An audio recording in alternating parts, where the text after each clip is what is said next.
Funding for this program was provided by the Annenberg CPB project.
Hasta ahora hemos estudiado una serie de eventos, ideas y descubrimientos que nos han dado una visión coherente de cómo opera el mundo.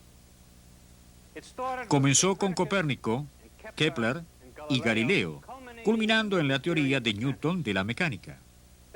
Luego tuvimos el estudio de la electricidad, la cual a su vez culminó con la hermosa teoría de Maxwell. Pero resultó ser que hubo una contradicción interna entre estas dos grandes ciencias. La mecánica está basada en el principio de la inercia, lo cual significó que no podía haber un estado absoluto de descanso. Esto a su vez significa que no puede haber una velocidad absoluta. Pero la teoría de Maxwell tenía una velocidad absoluta, la velocidad de la luz. Y bien, llegó Albert Einstein y reconcilió estas ideas para nosotros, pero nosotros tuvimos que abandonar nuestra comprensión intuitiva del significado de espacio y tiempo. Mientras tanto, una tercera historia estaba desarrollándose. Era el estudio de la materia.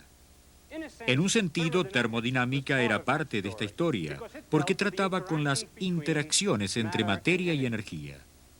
Y al final nos dio una visión profundamente nueva del significado del fluir del tiempo. Pero hay un punto que aún no hemos confrontado: la antigua pregunta sobre los componentes esenciales de la materia. Para el momento que esa pregunta tuvo su respuesta, todo lo demás que habíamos aprendido había sido profundamente transformado. Este punto va a ser discutido por la Cámara hoy.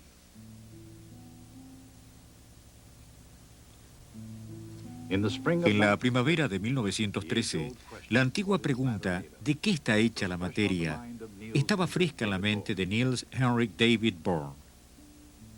Y la respuesta del joven dinamarqués, tan fresca al punto de ser revolucionaria, fue un modelo del átomo de hidrógeno. Su obra fue fundamental, un punto decisivo en física teórica. Pero por todo lo que era sagrado en aquellos días, la mecánica de Newton y la teoría de Maxwell sobre electromagnetismo no era posible que fuera correcto.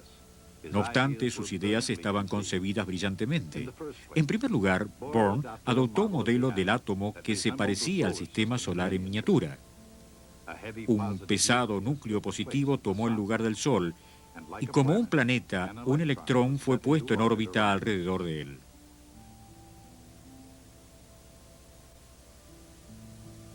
Pero mientras un planeta es atraído al Sol por la fuerza de gravedad, el electrón es atraído al núcleo por la fuerza de electricidad.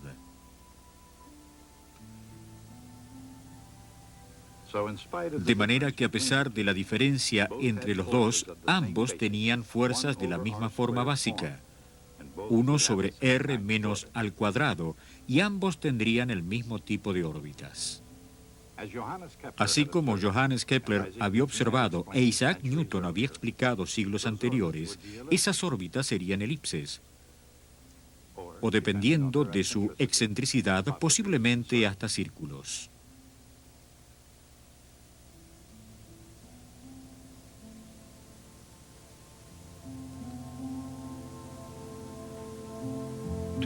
Para simplificar el asunto, Niels Bohr dio por sentado que los átomos tendrían órbitas circulares.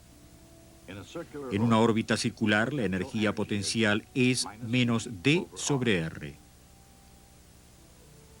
La energía cinética es positiva, pero la mitad del tamaño. De modo que el total de energía es menos 1 sobre 2 d sobre r, ya sea para un planeta o para un átomo. Dado que esto parecía ser el mismo modelo de un átomo newtoniano, ¿qué pasaba con esto? En otras palabras, ¿cómo había violado este presuntuoso advenedizo las leyes físicas de su tiempo? Y si realmente lo había hecho, ¿por qué todos los físicos de pensamientos rectos no descartaron sus ideas al punto? Quizás porque en este punto el joven Bohr todavía estaba en un terreno firme, lo cual hacía que valiera la pena echar una segunda mirada a su obra. Y es aquí cuando el problema llegó a ser obvio. Siendo radical, Bohr había ido más lejos, lo suficientemente lejos para proponer que un electrón podía existir solo en ciertas órbitas, lo cual era contrario a las leyes de Newton. Luego, al contrario de Maxwell, Bohr dijo que el electrón radiaría o absorbería energía solo cuando saltaba entre estas órbitas definidas. Estas propuestas eran algo más que meramente opuestas. Por cierto, en el mundo de la física eran totalmente contrarias a la ley. ¿Qué es lo que posiblemente habrá llevado a tal cambio de eventos? Una generación anterior, cuando se trataba del tema del átomo, el profesor James Clerk Maxwell literalmente escribió el libro. Como un editor de la incomparable 9ª edición de la Enciclopedia Británica, su anotación sobre el átomo no solo fue la ciencia más avanzada de su tiempo, resumía un cuerpo de especulación filosófica que había estado dando vueltas desde la Edad de Oro. 4 siglos antes de Cristo, un filósofo griego llamado Demócritus vio átomos como partículas autopropulsadas moviéndose a través de un vacío. Pero Aristóteles no vio las cosas de la misma manera que Demócritus y por lo tanto el tema se cerró. Hasta tarde en el Renacimiento, cuando Galileo llegó para revivirlo. A él le siguieron Boyle, Descartes, Newton y muchos científicos, incluso Maxwell, sobre la misma senda. En las propias palabras de Maxwell, en tiempos modernos, la existencia de átomos una vez más ha llegado a ser visible, llamativa entre las consultas científicas. John Dalton había hecho una de las consultas más llamativas. En el año 1807, este químico inglés estudió las combinaciones químicas de los elementos comunes y propuso la ley de proporciones simples y múltiples. Cuando dos sustancias se combinan en una reacción química, se combinarían mediante proporciones de números enteros pequeños. La deducción era clara. Con el fin de combinar tales proporciones enteras definidas, las sustancias deben tener las partes fundamentales o átomos. La idea de Dalton no era sin dificultades, sin embargo, una de las más importantes fue solucionada por un químico italiano llamado Amadeo Avogadro. Primero, Avogadro se dio cuenta que aún los gases más sencillos, tales como oxígeno o nitrógeno puro, estarían compuestos no de átomos individuales, pero de combinaciones de átomos llamadas moléculas. Cualquiera sea la unidad más pequeña de cualquier gas, dijo Avogadro, hablando de átomos o moléculas, un volumen dado de gas tendría el mismo número de los mismos. Esa cantidad eventualmente llegó a ser conocida como el número de Avogadro, y encontrarla llegó a ser un paso vital en el desarrollo de la teoría atómica. En las palabras de Maxwell, el diámetro y la masa de una molécula son, por supuesto, muy pequeños, pero de ninguna manera infinitamente así. Aproximadamente 2 millones de moléculas de hidrógeno en una fila ocuparía 1 milímetro. El conocimiento de Maxwell vino de la teoría de gases y su análisis de sus propiedades, su viscosidad, su capacidad de conducir calor, o en este caso, cuánto tiempo le lleva a un tipo de átomo de gas para moverse una distancia específica a través de átomos de otro gas. Obviamente, esto dependería en cuán rápido los átomos se mueven. en cuán apartado ellos están, y por encima de todo, en el tamaño de cada átomo o molécula individual. A ese conocimiento, el tamaño de un átomo, Maxwell pudo agregar nuevas percepciones que habían sido adquiridas del uso de un nuevo instrumento, el espectroscopio. Estos son utilizados para analizar la luz separando sus variados colores o frecuencias. Cuando uno mira a un gas de átomos de un solo elemento, la luz del espectro consiste de líneas a ciertas frecuencias, un espectro diferente para cada elemento. Y este factor fue una clave hacia la naturaleza interior de un átomo. En las palabras de Maxwell, cuando el espectro consiste de una cantidad de líneas brillantes, el movimiento del sistema debe ser compuesto de una cantidad correspondiente de tipos de vibración armónica. En otras palabras, los átomos vibrarían como una simple cuerda de violín y cada átomo tendría su propia frecuencia. Si una molécula fuera un simple sistema mecánico vibrante, entonces las frecuencias de las líneas brillantes estarían relacionadas en una manera relativamente simple. El mismo Maxwell no esperó encontrar una simple relación, pero en el año 1885, un maestro suizo, Balmer, escribió una fórmula que casi ajustó las longitudes de ondas de todas las líneas conocidas en el espectro de hidrógeno. Pronto, el maestro sueco del espectroscopio, Johannes Rydberg, generalizó la fórmula de Balmer. En la versión de Rydberg, una serie de líneas fue generada por cada set de enteros m y n y la cantidad r, llamada por Rydberg constante, fue medida con gran precisión. Desde ese punto en adelante fue posible predecir nuevas líneas, pero para comprender la naturaleza del átomo en un sentido más profundo, iba a requerir a que alguien hiciera un descubrimiento en líneas diferentes. Ese alguien fue el profesor Thomson, un discípulo de Maxwell en la teoría del electromagnetismo, un hombre determinado a mirar dentro de la naturaleza interna del átomo y descubrir cómo operaba. Otros más tarde cambiarían el tubo de rayo catódico en pantallas de TV y computadoras. Pero, más significativo a la larga, los experimentos de Thomson mostraron que los rayos emanados de un cátodo caliente en un tubo de vidrio vacío eran partículas cargadas eléctricamente. Esos rayos podían ser desviados por campos eléctricos y magnéticos, y no importa qué materia estaba en tubo, siempre eran las mismas partículas cargadas. Thomson vio que todos los átomos contenían las mismas partes operantes, o en sus palabras, corpúsculos que iban a ser conocidos como electrones.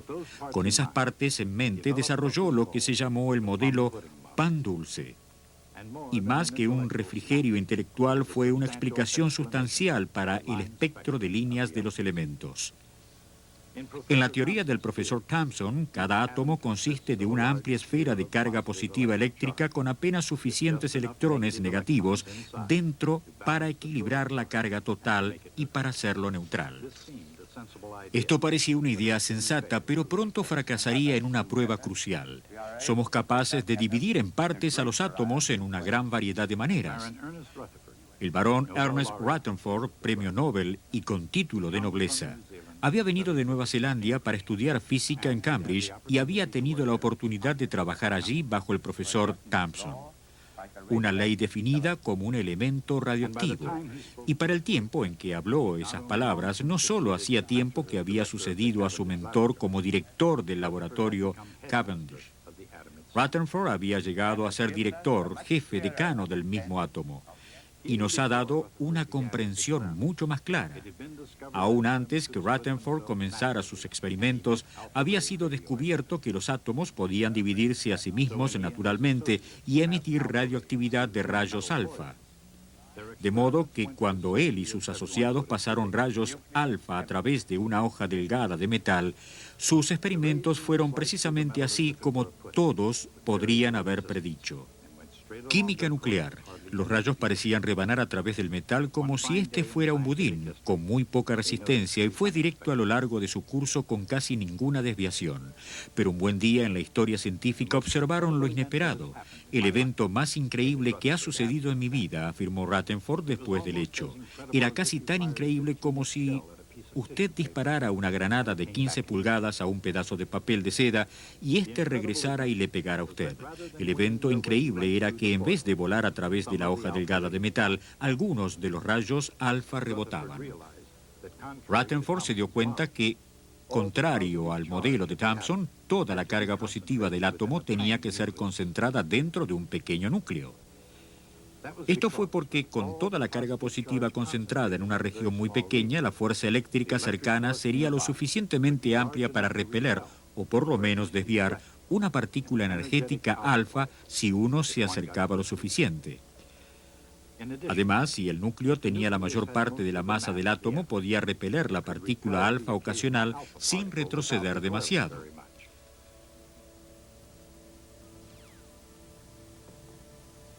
Estas ideas llevaron a Rutherford, en el año 1911, a proponer un modelo planetario del átomo.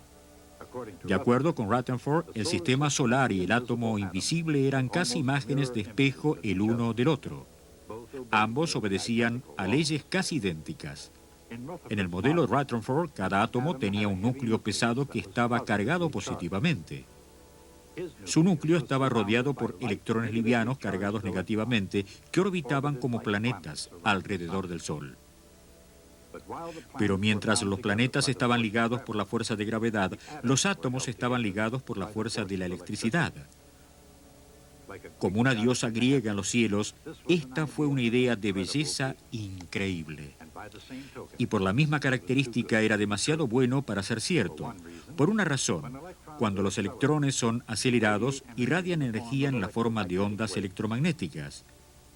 Pero un electrón en órbita estaría acelerando constantemente, siempre irradiando energía. Dando vueltas y vueltas, el electrón caería en órbitas más y más pequeñas, irradiando líneas no espectrales, pero un arco iris continuo de colores. Y por último, necesariamente se derrumbaría dentro del núcleo.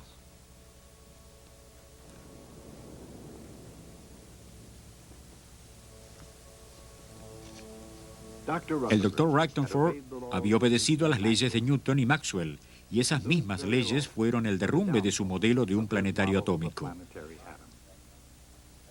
Lo que era necesario era un paso aún más audaz.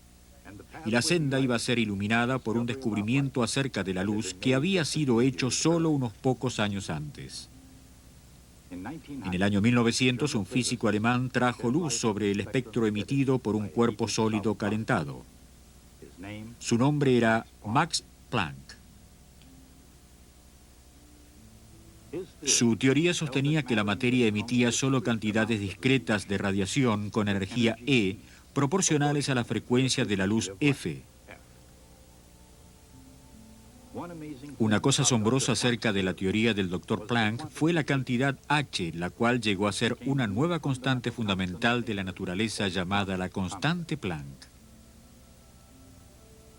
Era asombroso porque en la teoría de Maxwell la energía de la luz depende de su intensidad, no de su frecuencia. Pero quizás la cosa más asombrosa de todas fue el hecho que el joven Niels Bohr tomó la fórmula de Planck y la usó para crear un modelo de la bomba de hidrógeno. Bohr supuso que el electrón del modelo de Rutherford del átomo podía existir en ciertas órbitas especiales sin irradiación de energía.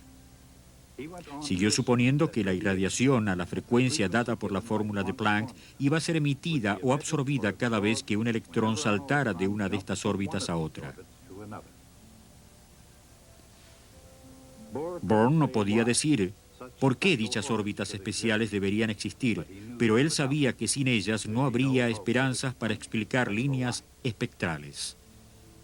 También sabía que al suponer esas órbitas especiales, él estaba pisando la física más allá de Newton y Maxwell y hacia lo desconocido. Pero aún había un problema. ¿Qué determinaría el tamaño de estas órbitas especiales?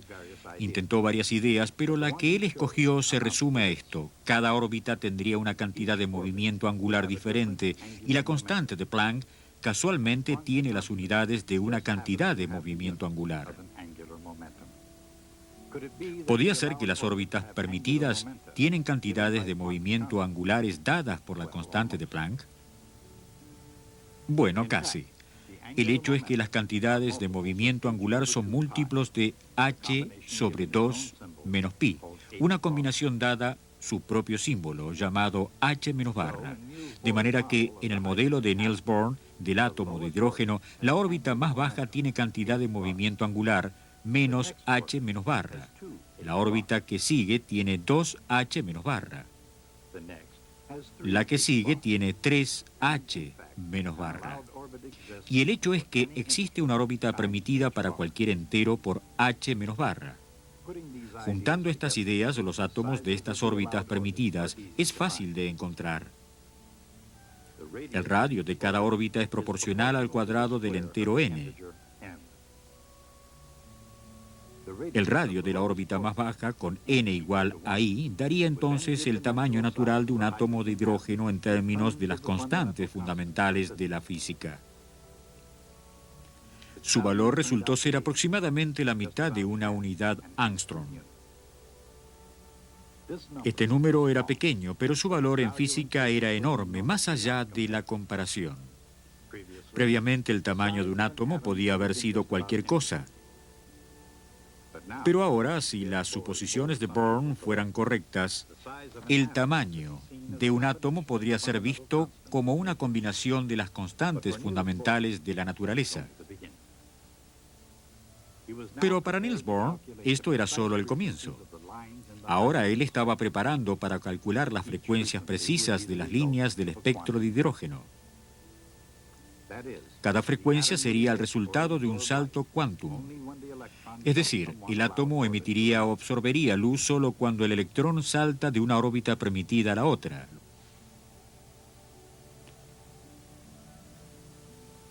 Los elementos de cálculo están todos a mano, listos para ser juntados.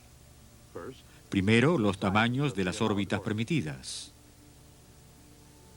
Luego, las energías de las órbitas permitidas.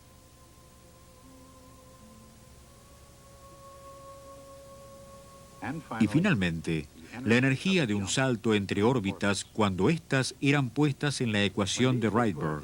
Resultó una fórmula para la constante de Rydberg misma.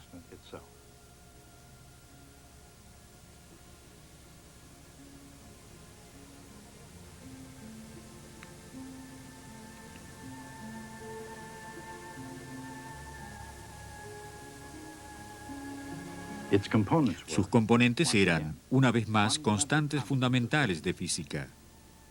Y cuando todos estos fueron puestos juntos, dieron como resultado una predicción que podía ser comparada a un experimento. El acuerdo entre el modelo de Niels Bohr y la medición experimental fue asombrosa.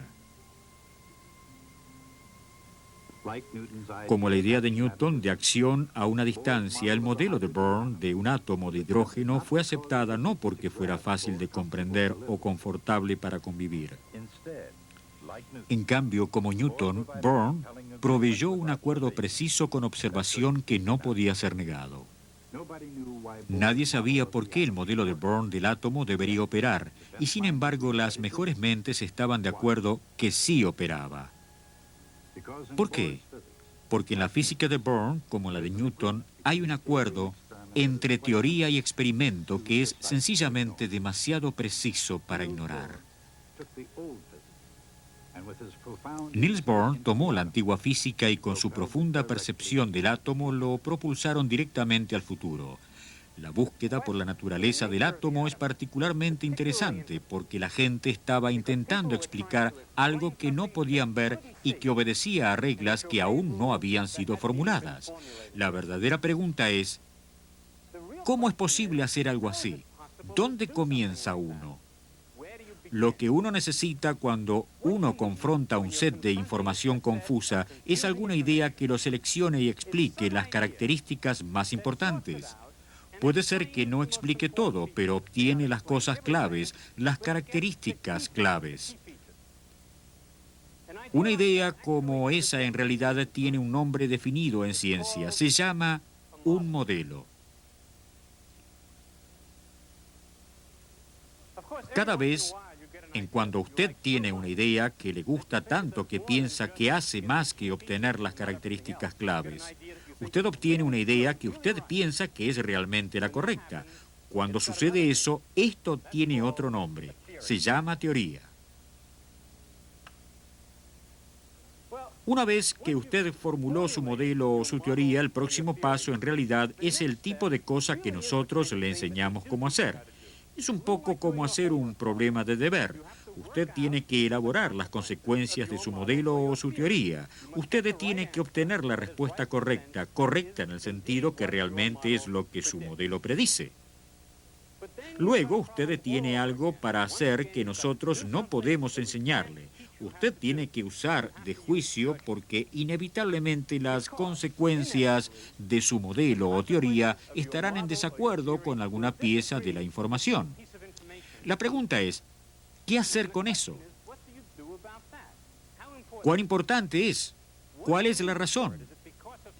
¿Es por alguna aproximación que usted tenía que hacer con fin de elaborar las consecuencias de su teoría? ¿O es porque el experimento estaba equivocado? ¿O es esta la pista crucial que muestra que su idea estaba equivocada y que usted debe volver a comenzar? Si yo fuera a enseñarles cómo pintar, yo podría enseñarles cómo mezclar los colores. Les podría enseñar las reglas de la perspectiva. Les podría enseñar cómo escoger una tela y prepararla. Pero yo nunca podría enseñarles cómo imaginar y crear una pintura como la Mona Lisa. Yo puedo enseñarles las reglas mecánicas de cómo hacer ciencia. Yo nunca puedo enseñarles tener la imaginación, la creatividad y el juicio y por encima de todo la dedicación inexorable para trabajar que todos los grandes científicos siempre tienen. Si ustedes quieren ser un gran científico, estas son las cosas que ustedes van a tener que proveer por sí mismos. De modo que recoja esas cosas y tráigalas cuando usted vuelva la próxima vez.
Funding for this program was provided by the Annenberg CPB project.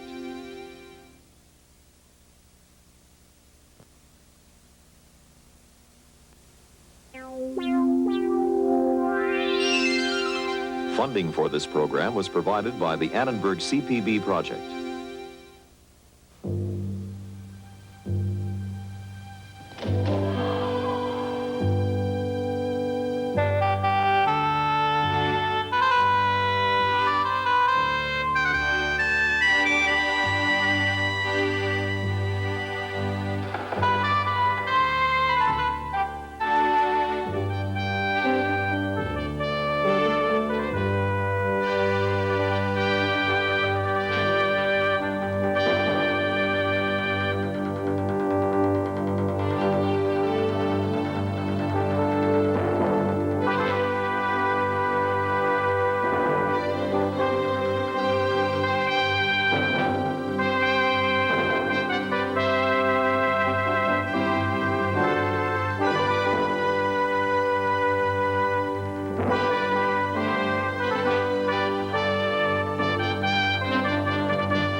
A principios de este siglo comenzó a ser claro a un pequeño número de científicos que nuevas ideas audaces iban a ser necesarias para resolver el intrincante problema de la estructura del átomo.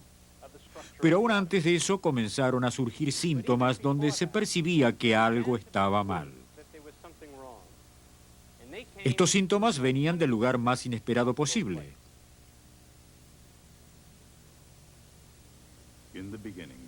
En el principio hubo luz. Con el tiempo hubo un foco de luz y el hecho que cuanto más calientes sus filamentos, tanto más fosforescente su brillo. ¿Quiénes hubieran pensado que un fenómeno tan común habría encendido la imaginación científica? El hecho es que todos los cuerpos brillantes, desde un carbón en el horno hasta una chispa en el fuego, desde el hierro fundido en una acería hasta el filamento en un foco de luz incandescente, el comportamiento es notablemente parecido. No importa de qué esté hecho, el color con el cual un cuerpo brilla depende solamente de su temperatura. Por cierto, si tienen la misma temperatura, todos estos cuerpos brillarán con el mismo color. Es un hecho sorprendente, y en Alemania el doctor Max Planck creyó que merecía una buena explicación. Yo siempre había considerado la búsqueda por el absoluto como el objetivo más elevado de toda la actividad científica, escribió en su autobiografía. Ansiosamente me puse a trabajar, agregó. No es necesario decirlo, su obra fue cortada a medida para él. El problema de Planck radicaba en aplicar la teoría de Maxwell de predecir la cantidad de luz que un cuerpo fosforescente iba a irradiar en cada frecuencia. Por supuesto, la teoría de James Clerk Maxwell todavía era la última palabra sobre luz y otras formas de radiación electromagnética, y con razón. Pero no podía justificar el hecho que tan pronto como un cuerpo se pone suficientemente caliente como para brillar, brilla rojo. ¿Por qué? ¿Por qué a una frecuencia más alta no se irradia luz más azul también? En todos los cuerpos incandescentes, ¿por qué debía haber menos luz a una frecuencia más alta?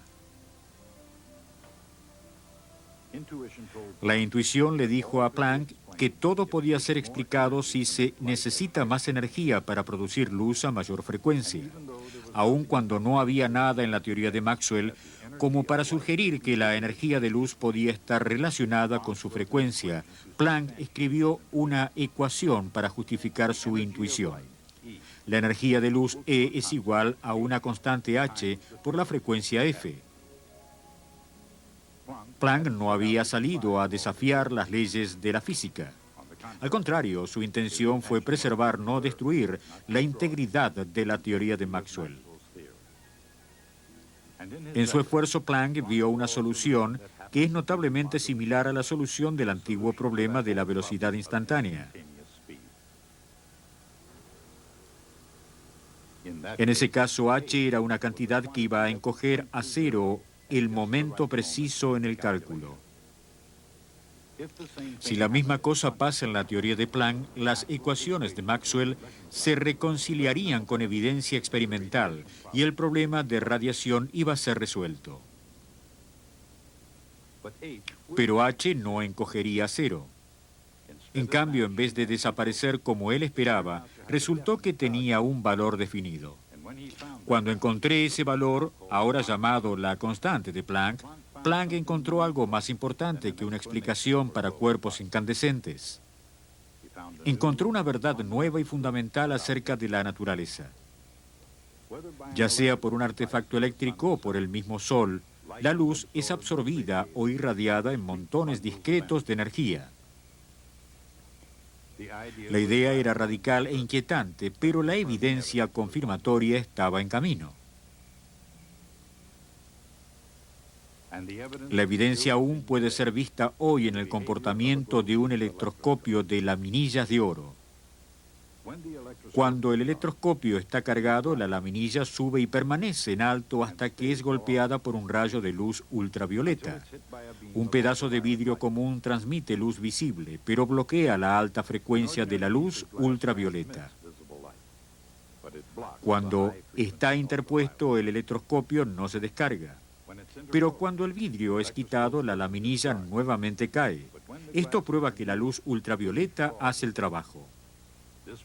Esto se llama el efecto fotoeléctrico. Fue la explicación de Albert Einstein del efecto fotoeléctrico, el cual finalmente hizo que ganara el premio Nobel en física y no su teoría de la relatividad. En términos modernos, aquí está lo que dijo.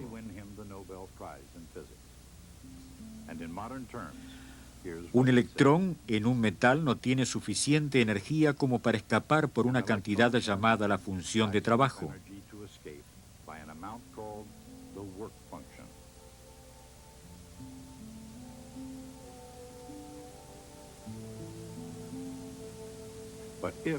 Pero si un electrón absorbe la luz ultravioleta que llega en un montón teniendo la energía dada por la fórmula de Planck, entonces el electrón puede obtener más que suficiente energía como para escapar del metal. Si este es el caso, puede salir con energía cinética igual a H por F menos la función de trabajo. Esto se llama la ecuación de efecto fotoeléctrico de Einstein. Fue la solución perfecta y comprobada como tal por Robert Millikan en su laboratorio en Chicago. Cuando midió las energías de los electrones lanzados de varios metales por diferentes frecuencias de luz, Millikan verificó que mientras cada metal tiene una función de trabajo diferente, la constante de Planck tiene el mismo valor universal para todas ellas. Pero esta explicación del efecto fotoeléctrico no solo confirmó la teoría de Planck, mostró directamente que montones de energía ya existían en el campo electromagnético. En otras palabras, la luz viene en partículas que ahora son llamadas fotones. Pero espera un minuto. Un siglo antes, Thomas Young había probado que la luz viajaba en ondas. Ahora iba a resultar que la luz en realidad está hecha de partículas después de todo. Quizás todos estos asuntos de partículas y ondas estaban necesitando una perspectiva enteramente nueva. Louis de Broglie obtuvo un título en historia camino a su carrera en el gobierno francés, un enfoque fresco a la física si alguna vez hubo uno. Quizás es por eso que en el año 1920 fue él quien hizo una pregunta crucial. Si las ondas de luz pueden ser partículas, ¿es posible que partículas tales como los electrones también puedan ser ondas? Por empezar, las partículas tienen energía y cantidad de movimiento, mientras que las ondas tienen frecuencias y longitud de onda. Obviamente, estas entidades tienen distintos tipos de propiedades. De Broglie sospechaba que había algún tipo de conexión. La teoría de Planck había dado con una clave a lo que podía ser. Max Planck había asociado la energía de una partícula de luz con la frecuencia de su onda. Yendo un paso más adelante, de Broglie combinó esto con la energía de una partícula de acuerdo con la teoría de la relatividad de Einstein. E igual mt menos al cuadrado. Esta mezcla audaz de ondas y propiedades de partículas sugirió el próximo paso. ¿Podían partículas viajando a menos que la velocidad de la luz tener su cantidad de movimiento relacionada a su longitud de onda? De Broglie creía así. Él pensó que así como la energía de una partícula estaba relacionada a una frecuencia, la cantidad de movimiento de una partícula está relacionada a una longitud de onda. Esto era una idea radical. No solo las ondas de luz pueden comportarse como partículas, sino las partículas pueden comportarse como ondas. Pero dentro de un año los experimentos habían verificado que los rayos de electrones podían ser difractados muy parecidos a los rayos de luz. Aún más allá, la idea de Broglie parecía explicar un aspecto muy misterioso del modelo de Niels Bohr del átomo. La teoría de Bohr estaba edificada sobre la noción que los electrones solo podían existir en órbitas de cierto tamaño, solo en esas órbitas y en ninguna otra parte entre medio.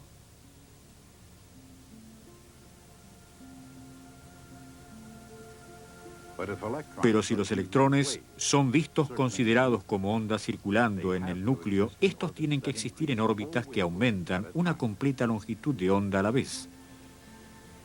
De esta manera, cada órbita consiste de ondas de electrones que interfieren constructivamente y se refuerzan a sí mismas en cada órbita. Cuando se combina con las fórmulas de de Broglie, estas ideas exactamente reproducen las órbitas del modelo de Born del átomo por la cantidad de movimiento angular de cada órbita, que sería un entero por h menos barra. Considerando que la idea de Louis de Broglie había sido brillante, había dado una perspicaz y elegante explicación del modelo del átomo de Niels Bohr.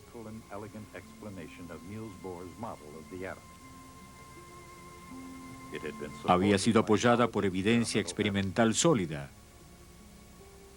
No es sorprendente que esto impulsó a otros físicos cada vez más profundamente en la naturaleza de la materia.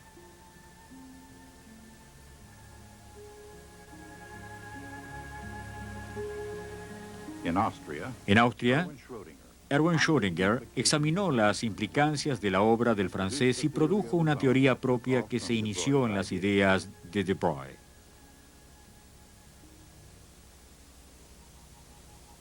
Una onda tiene una amplitud y una longitud de onda, pero ningún principio, ni fin, ni nada parecido a una posición definida de una partícula.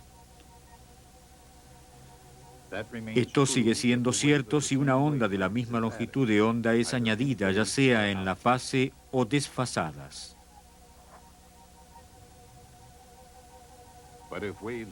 Pero si se añaden ondas de diferentes longitudes de onda, la forma resultante es alterada. Si esas longitudes de onda están bien juntas y especialmente si más ondas de longitudes de onda cercanas son añadidas, el resultado puede ser un tipo de onda concentrado en una región limitada del espacio.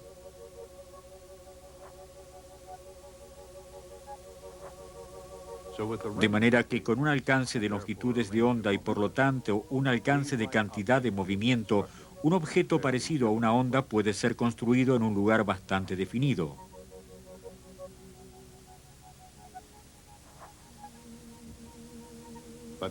Pero ¿por qué tiene un alcance de cantidades de movimiento? Se extiende mientras se va moviendo a lo largo. En realidad no es una partícula y en realidad no es una onda. Pues entonces, ¿qué es? Es la descripción más claramente posible de la naturaleza de los fotones y electrones de la materia que está compuesto el universo y todo lo que hay en él. Como una idea en el año 1926, que fue el corazón y alma de la mecánica ondulatoria de Erwin Schrödinger. Luz que pasa a través de dos hendiduras causa una obvia interferencia de onda, lo cual claramente se revela a sí mismo como un patrón de luz y rayas oscuras. No hay duda acerca que la luz es una onda. Solo ondas se comportan de esta manera. De manera que la cuestión es, ¿cómo puede la luz ser de partículas y todavía interferir como ondas? Si la luz se compone de partículas llamadas fotones, cosas pequeñitas individuales que no pueden llegar como un abanico, entonces cada partícula tiene que dar contra la pantalla individualmente. Un único punto de luz aquí, por ejemplo. Otro fotón allí. Es imposible predecir precisamente dónde cualquier punto va a aparecer, pero es posible ver que más fotones aterrizan en algunos lugares que otros. El hecho es que hay una probabilidad mayor que más fotones aterrizaran en ciertas regiones y finalmente, por causa de esas probabilidades, el resultado será una difracción parecida a una onda definida de partículas. Esta fue la explicación propuesta por Max Born. This was the explanation proposed by Max Born. Los fotones pueden ser partículas, dijo, pero los patrones que hace son gobernados por probabilidades que interfieren como ondas. Y uno de los colegas de Born, Heisenberg, llevó esa idea un paso más adelante. Porque las partículas están asociadas con probabilidades que interfieren como ondas, dijo. Es imposible saber tanto la cantidad de movimiento exacto como la posición exacta de cualquier partícula al mismo tiempo. La idea puede ser un poco difícil de agarrar, pero esa era justamente el punto. Partículas, siendo ondas al mismo tiempo, son un poco difíciles de agarrar. La naturaleza de una onda normal con una longitud de onda definida es de abrirse en abanico en el espacio. Si esta onda representa una partícula, luego su longitud de onda se traduce en una cantidad de movimiento definida. Sin embargo, aquí nada de razón por la ubicación de la partícula. El lugar de la partícula puede ser hecho más definido por agregar onda tras onda de diferentes longitudes, pero cada nueva longitud de onda significa una nueva cantidad de movimiento. En otras palabras, cuanto más uno sabe acerca de dónde está una partícula, tanto menos uno puede decir acerca de dónde y cuán rápido va. Al llegar a ser más definida la posición de la onda, la cantidad de movimiento de la partícula llega a ser menor. Esa relación delta menos x por delta menos p es aproximadamente igual a h menos barra. Se llama el principio incierto de Heisenberg. Heisenberg, en busca de la verdad científica más profunda, había elevado la incertidumbre al nivel de un principio fundamental de la naturaleza. Pero la ironía de esta historia yace en otra parte. Atraído hacia algo universal en la naturaleza de todos los cuerpos resplandecientes, Max Planck descubrió que la luz es irradiada en pequeños montones de energía. Cuando Albert Einstein resolvió el problema fotoeléctrico, confirmó que los paquetes de energía de Planck existían como partículas en el campo electromagnético. Combinando las percepciones de Planck y Einstein, de Broglie sugirió que no solo podían las ondas comportarse como partículas, sino las partículas comportarse como ondas. Schrödinger comprendió que si suficientes ondas de longitudes diferentes son sumadas, el resultado es una onda que está concentrada en un lugar u otro como una partícula. Luego Max Born vio que mientras es obviamente imposible para una partícula crear un patrón de onda visible, un racimo de partículas cuyo comportamiento está determinado por probabilidades puede llegar a tomar una forma que se parece mucho a una interferencia de onda.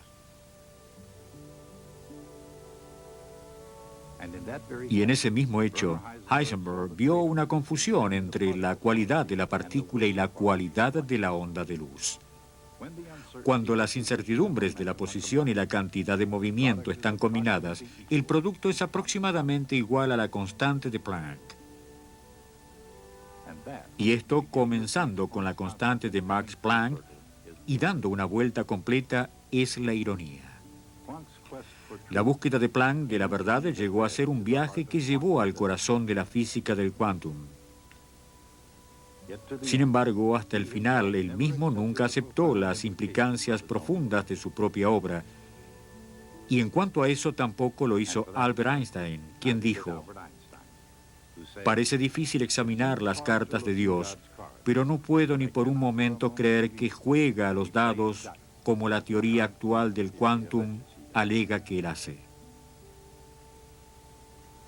Serían necesarias nuevas generaciones de científicos jóvenes, talentosos, para completamente aceptar las implicancias asombrosas de la nueva teoría. Ellas honran y obedecen las leyes de la mecánica clásica, pero abrazan la teoría del quantum también, pues para este momento nadie puede negar la perfección teórica de la nueva física ni el hecho que realmente funciona. Tengo aquí una demostración de cómo esta física nueva funciona, que es muy elegante, pero es tan simple que usted puede hacerlo fácilmente en su casa con algunos anteojos para sol polarizados. Antes de mostrarlo, permítame recordarle de cómo opera Polaroid. Recuerden que la luz es una onda, pero es una onda transversal. Si la luz se está moviendo en esta dirección, el campo eléctrico en realidad está oscilando perpendicularmente a esa dirección, ya sea para arriba y también para abajo o de costado, en y fuera del pizarrón u oblicuo a esa dirección.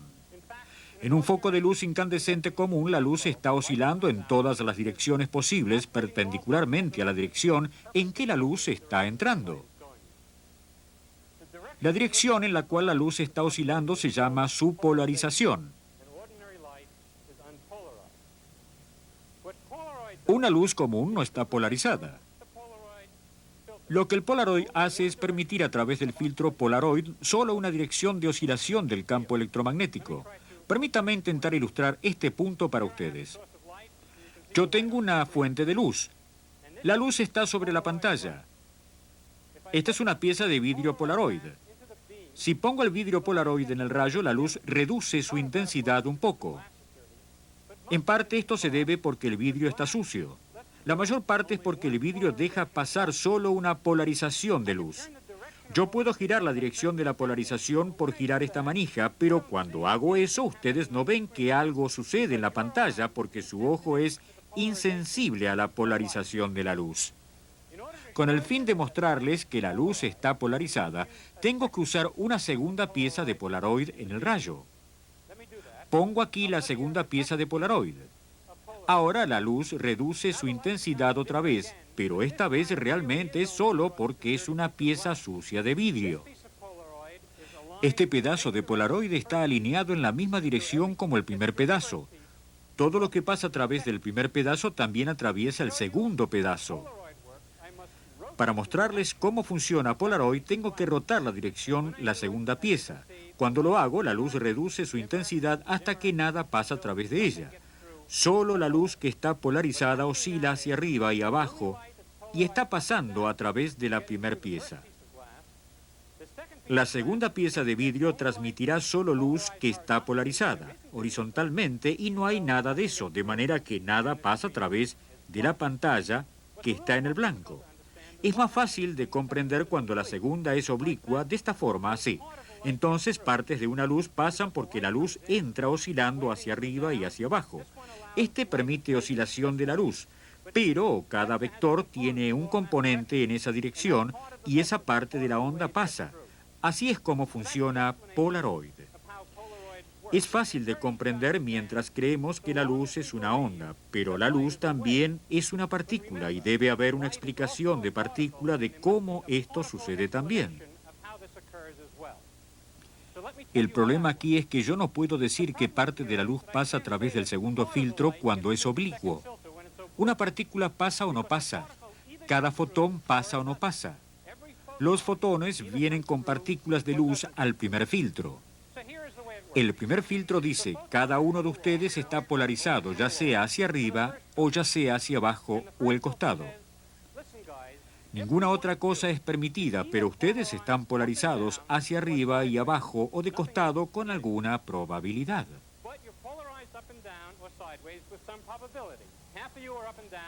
La mitad de ustedes están hacia arriba y abajo y la mitad está de costado. Luego la luz pasa por el primero, aquellos que son hacia arriba y abajo. Los de costado son detenidos. Entre los dos, yo solo tengo fotones polarizados hacia arriba y abajo. Este en esta dirección de costado dice, ustedes muchachos están todos hacia arriba y abajo. Yo solo permito fotones de costado.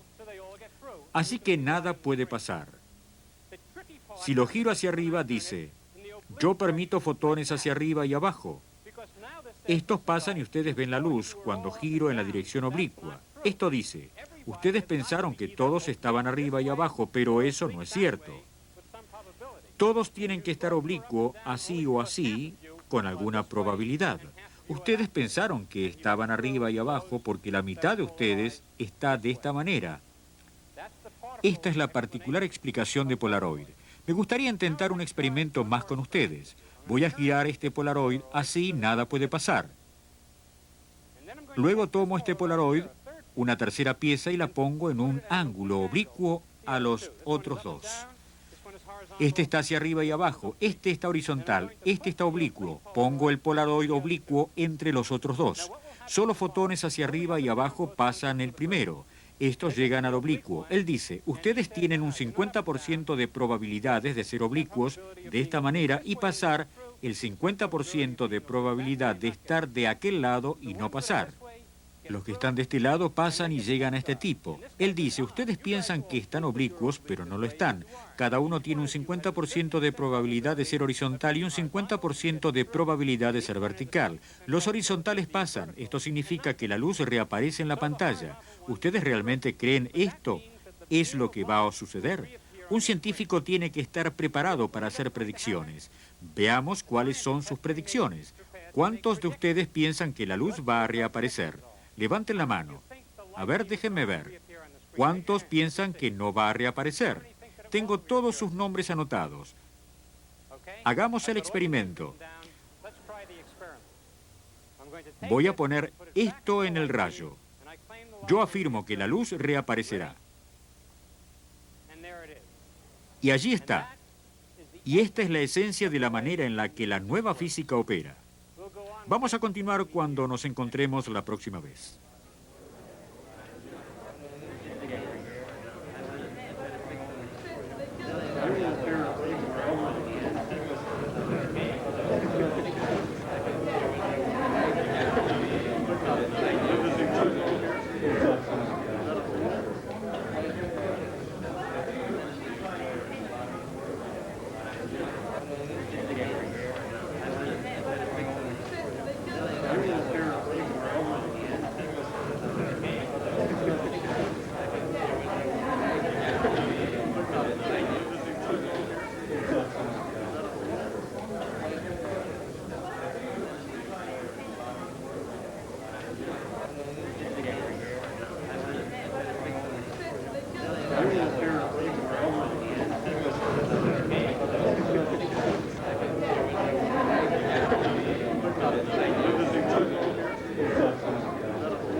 Funding for this program was provided by the Annenberg CPB project.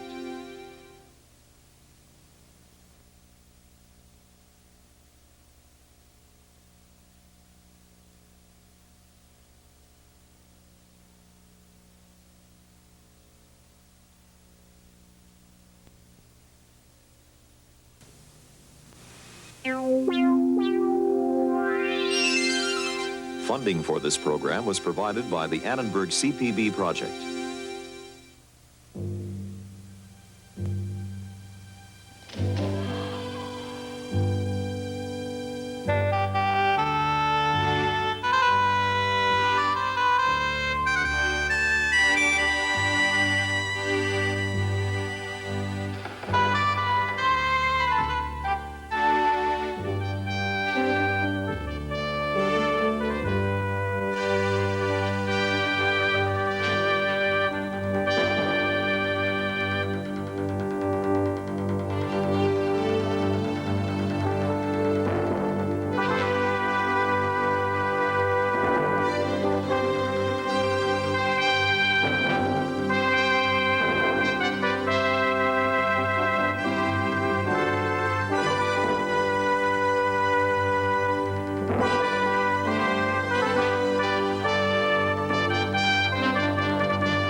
Ya les dije antes que la ciencia avanza por proponer modelos y teorías y luego la prueba por medio de experimentos.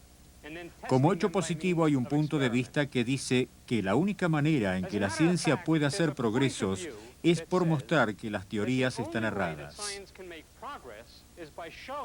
El razonamiento es algo así.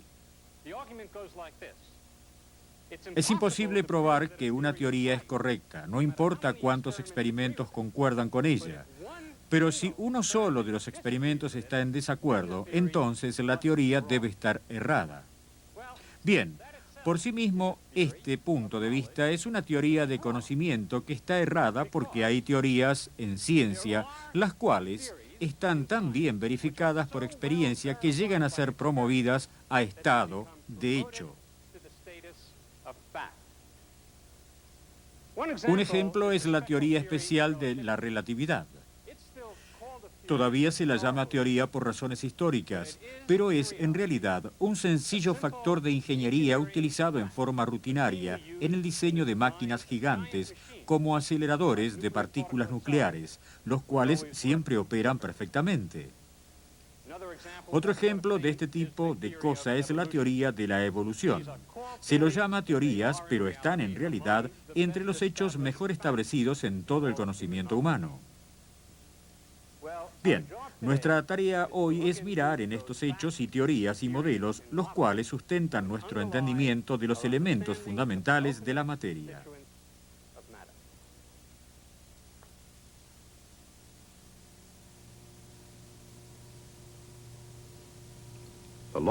Este camino largo y con rodeos hacia el átomo, desde el mismo átomo hasta el núcleo y siguiendo hasta los elementos fundamentales de la materia, está señalado por mojones de teorías y modelos. Este modelo mostró átomos viajando a través del espacio, rebotando en las paredes y creando presión en el proceso. Este gas interactuaba y cómo se ligaba en líquidos y sólidos. Y este se mete directamente en los átomos mientras van formando moléculas. Aquí está el átomo reflejado como un ión y con un electrón exterior amarrado flojamente. Este cuadro ayudó a explicar la formación de metales. Aún la pregunta es, ¿por qué hay tantos modelos? En otras palabras, ¿por qué alguno no le echa una miradita adentro para ver cómo en realidad es un átomo? ¿Por qué para ser visto un objeto tiene que ser lo suficientemente grande como para reflejar la luz? Y el átomo más grande es 1000 veces más pequeño que una longitud de onda de luz. En un sentido literal, ningún átomo será visto alguna vez.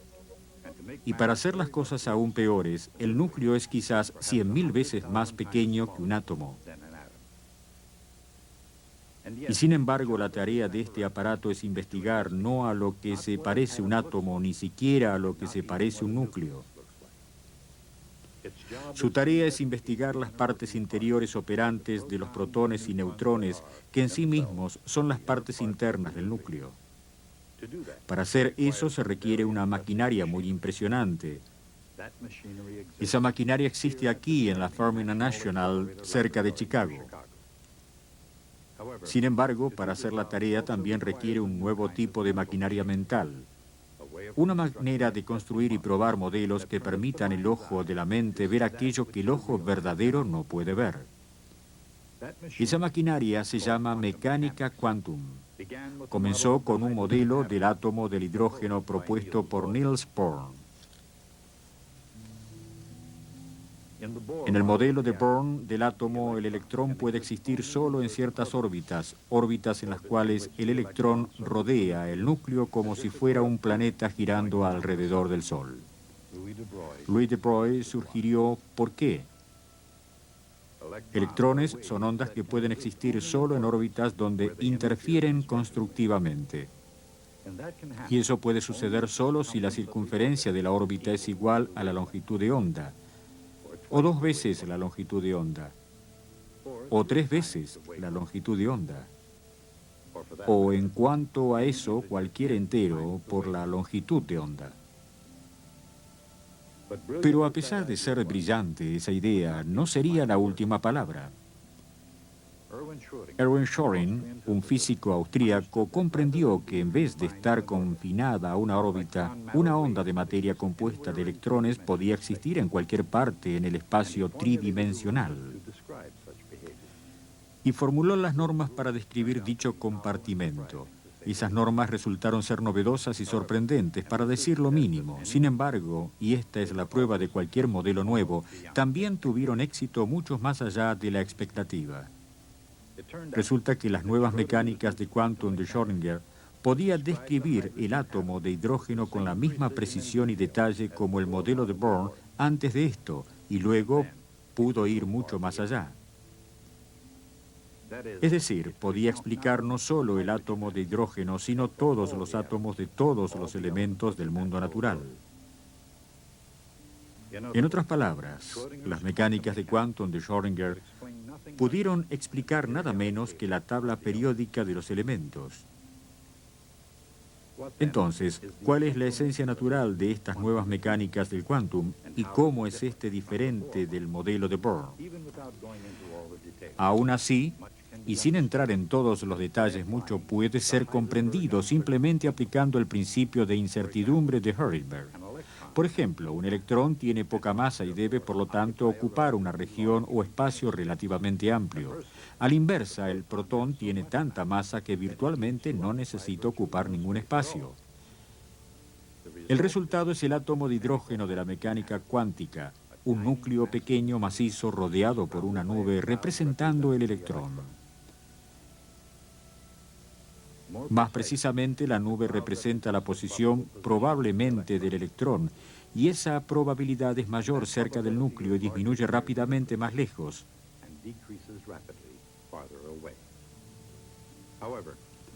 Sin embargo, la probabilidad de encontrar el electrón a una distancia dada desde el núcleo aumenta al principio simplemente porque el volumen de una órbita a esa distancia aumenta.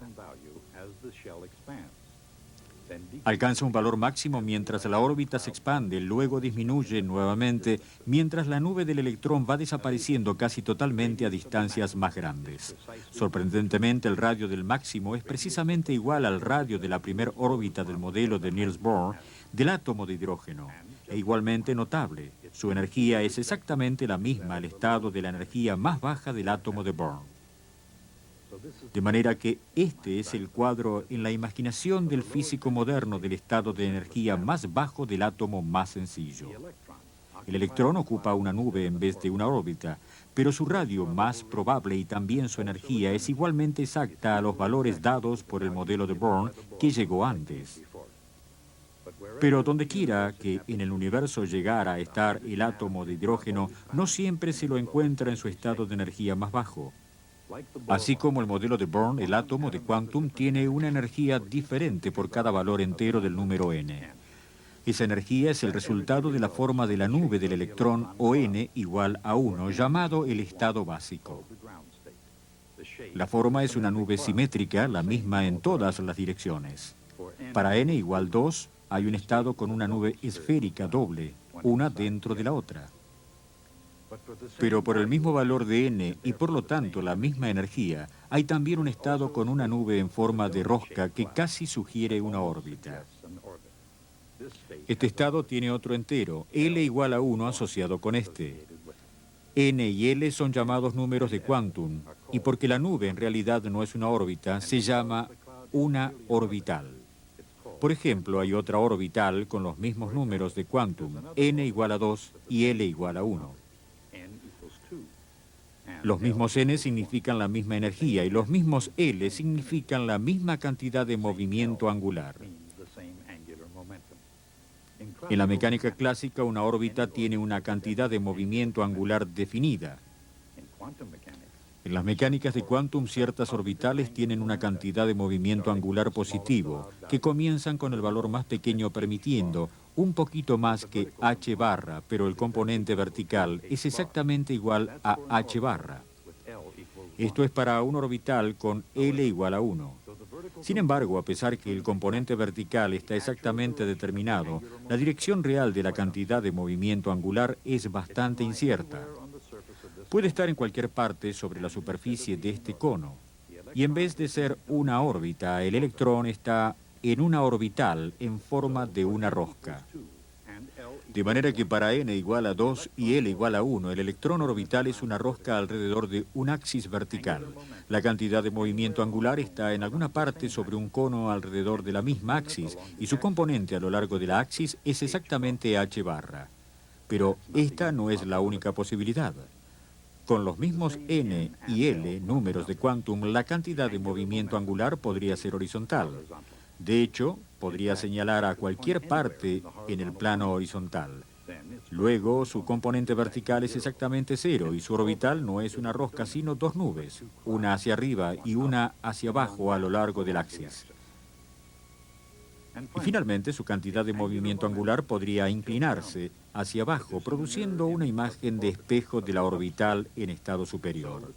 De modo que con la misma energía y cantidad de movimiento angular, n igual a 2 y L igual a 1. Hay tres estados de quantum distintos. Podría llamarse arriba, medio y bajo.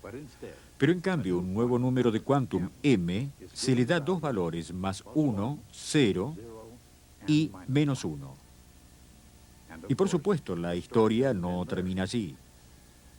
Para n igual a 3 hay un set completo de nuevas orbitales, esferas concéntricas para L igual a 0, roscas concéntricas para L igual a 1,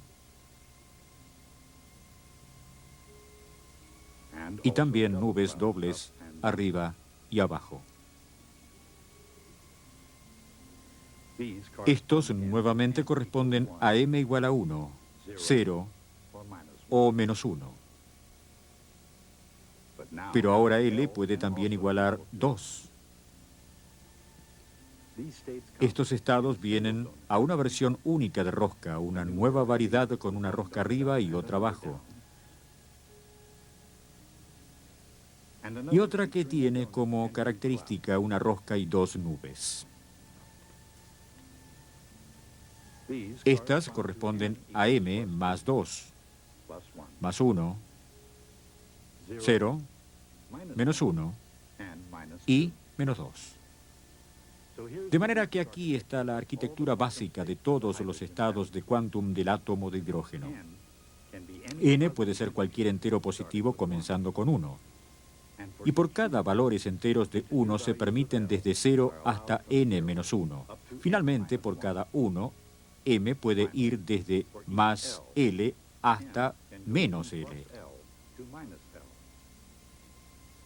Esta misma estructura básica resultará para descubrir no solo todos los estados posibles del átomo de hidrógeno, también servirá para explicar la completa tabla periódica de todos los elementos químicos. Los griegos pensaban que había 4 elementos básicos: tierra, aire, agua y fuego.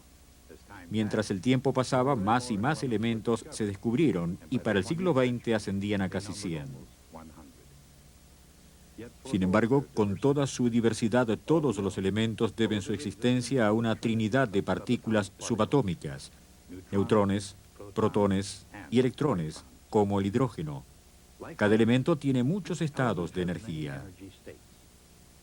Pero para propiedades químicas, la más importante es la menor, el estado básico. Y los estados básicos de todos los elementos siguen el patrón de los estados excitados en el átomo de hidrógeno. Este asunto público acaece por causa de dos propiedades muy peculiares del quantum mecánico del electrón. Uno es el hecho que el electrón tiene giro. No es que literalmente gira como una pequeña esfera newtoniana, pero tiene una cantidad de movimiento angular intrínseca como si lo hiciera. Su magnitud es un poco menos que h barra y su componente vertical es exactamente medio h barra. Y al igual que la cantidad de movimiento angular de una orbital, el giro de cantidad de movimiento angular puede encontrarse con igual probabilidad en cualquier dirección a lo largo del cono. Ese cono y su proyección vertical puede señalar arriba o puede señalar abajo. Esas son las únicas posibilidades. Nada entre medio es permitido. El segundo capricho también tiene que ver con la naturaleza interior del quantum mecánico. No hay dos electrones que alguna vez puedan tener exactamente el mismo estado de quantum. En otras palabras, la probabilidad de dos electrones ocupando el mismo estado es exactamente 0. Esto significa que no hay dos electrones que pueden tener los mismos números de quantum en el mismo átomo, pero giro en sí mismo es un número de quantum. De manera que si un electrón tiene un giro hacia abajo y el otro gira hacia arriba, ellos pueden compartir el mismo estado orbital. Entonces, estas son las normas fundamentales que gobiernan los elementos químicos, la materia prima de la vida y todo lo demás en el mar, en tierra y en los cielos. Las normas son estas. Cada átomo puede considerarse como un ion. El núcleo plus, los electrones interiores con un electrón exterior, final necesario para complementarlo. Ese electrón va a la próxima orbital de energía más baja disponible y estado de rotación sobre sí mismo. Por ejemplo, dos electrones se permiten en la orbital n igual a 1, L igual a 0. La primera completa un átomo de hidrógeno y la segunda con un giro opuesto completa el átomo de helio. Esto completa un nivel de energía siendo el helio químicamente inerte. Los n igual 2, órbita corteza de orbitales, tienen lugar para 8 electrones. El primero con L igual a 0 hace un átomo de litio. El próximo con giro opuesto hace berilio. Ahora hay que hacer lugar en la tabla periódica para átomos con orbitales con cantidades de movimientos angulares, número de quantum L igual a 1. El primero es boro, seguido por carbono. Estos estados tienen energías levemente diferentes, aún para el mismo N.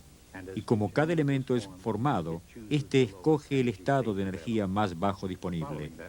Siguiendo esta norma, la órbita se llena con nitrógeno, oxígeno, flúor y finalmente el noble gas químicamente inerte llamado neón.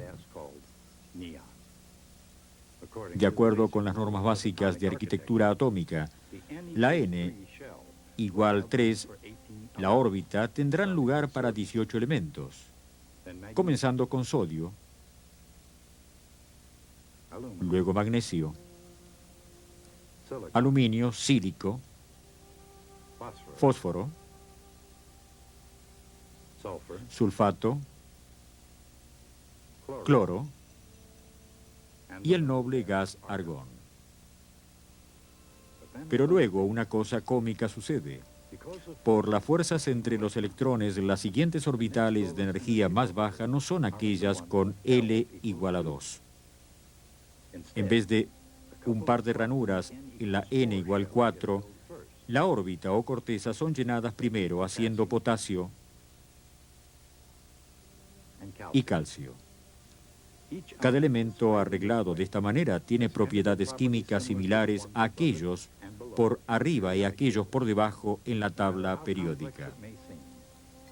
No importa cuán complejo parece el hecho alarmante, es que todas las complejidades del mundo químico natural han sido reducidas a estos tres bloques de edificios fundamentales, los protones y los neutrones del núcleo atómico y los electrones ligados al núcleo por la fuerza eléctrica y las normas de juego de la mecánica del quantum. 3000 años atrás había 4 elementos, tierra, aire, fuego y agua. Luego hubo 3, protones, neutrones y electrones. 3 pequeñas palabras para explicar la naturaleza del universo y sin embargo no eran suficientes. No es que los físicos podrían o alguna vez descubrirían algo errado con los protones, neutrones y electrones, ni con los átomos como un todo, sino más vale que una nueva generación comenzó a descubrir fenómenos que bastante sencillamente protones, neutrones y electrones no pudieron explicar.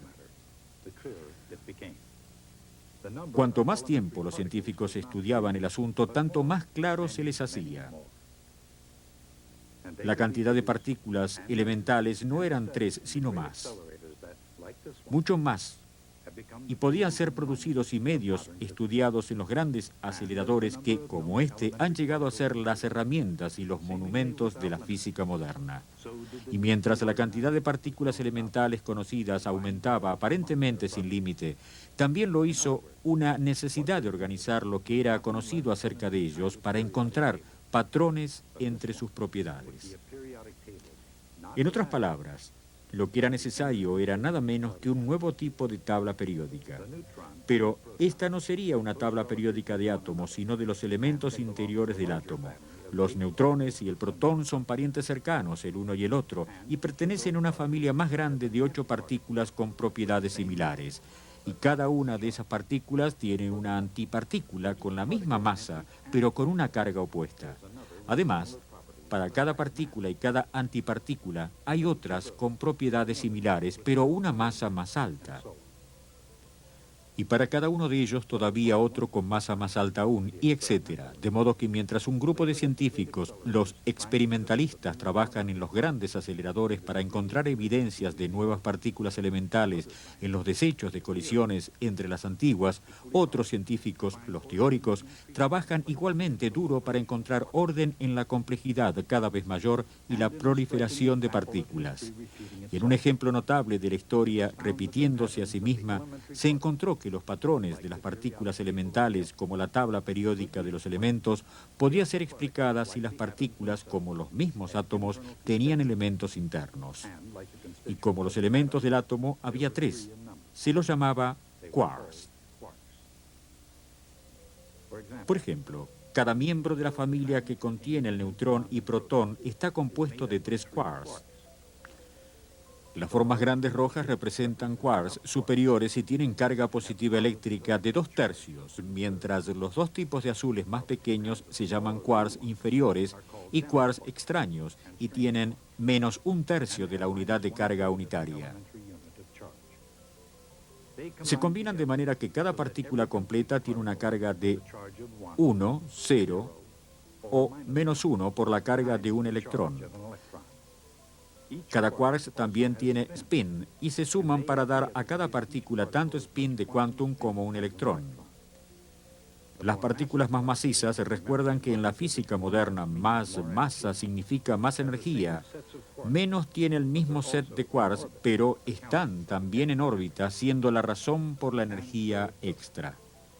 Y sigue de esta manera para esta familia y otras. Partículas elementales compuestas de aún más partículas elementales en combinación de estados de quantum. Como el protón, neutrón y electrón, los 3 tipos de quarks, llamados superiores, inferiores y extraña, puede solo ser otro capítulo en la leyenda de la estructura atómica. Ya 3 más han sido postulados. Los últimos se llaman encanto, superior o inferior. Y cada uno de estos tipos tiene un antiquark. En realidad existen. Con un modelo brillante, un poco de suerte y una máquina muy grande, quizás pueda ser encontrado a la vuelta de la esquina.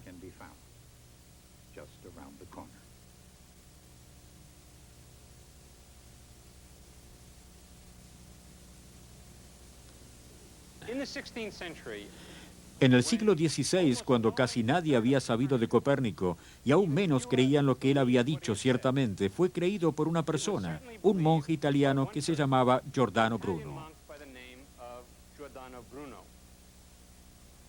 Bruno no solo creyó la idea de Copérnico, la llevó a su límite lógico y creyó que vida iba a ser encontrada en otros planetas.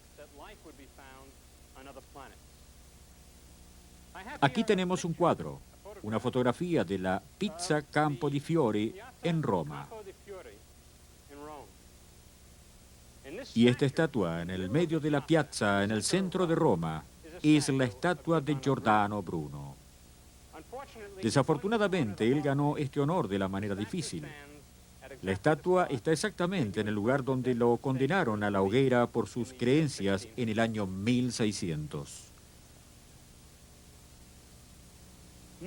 Conocimiento nuevo, es decir, conocimiento contrario a la manera confortable de pensar, puede ser amenazante para la gente y a veces reaccionan violentamente al mismo. En este siglo hemos tenido una revolución casi con un alcance tan amplio como el que comenzó con Copérnico. Ya no creemos que el universo va a elaborar su destino de acuerdo a las leyes mecánicas precisas deterministas. Esta idea es la base de todo pensamiento occidental desde Isaac Newton, pero de acuerdo a la mecánica de quantum, esto no es cierto.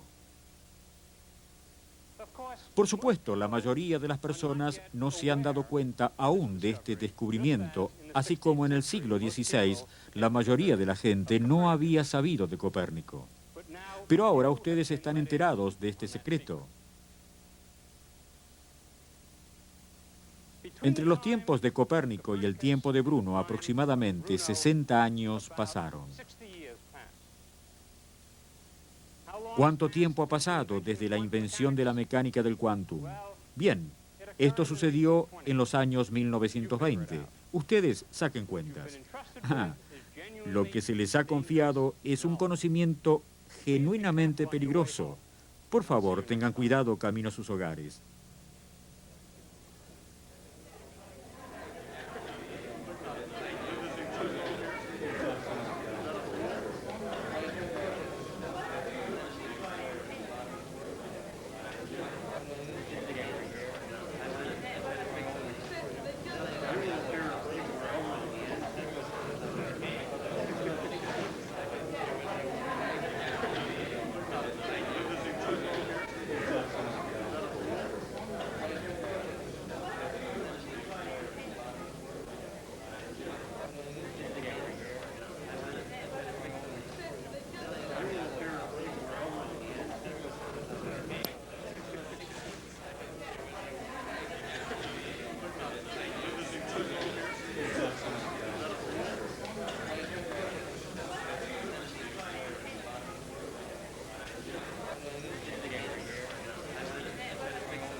Funding for this program was provided by the Annenberg CPB project.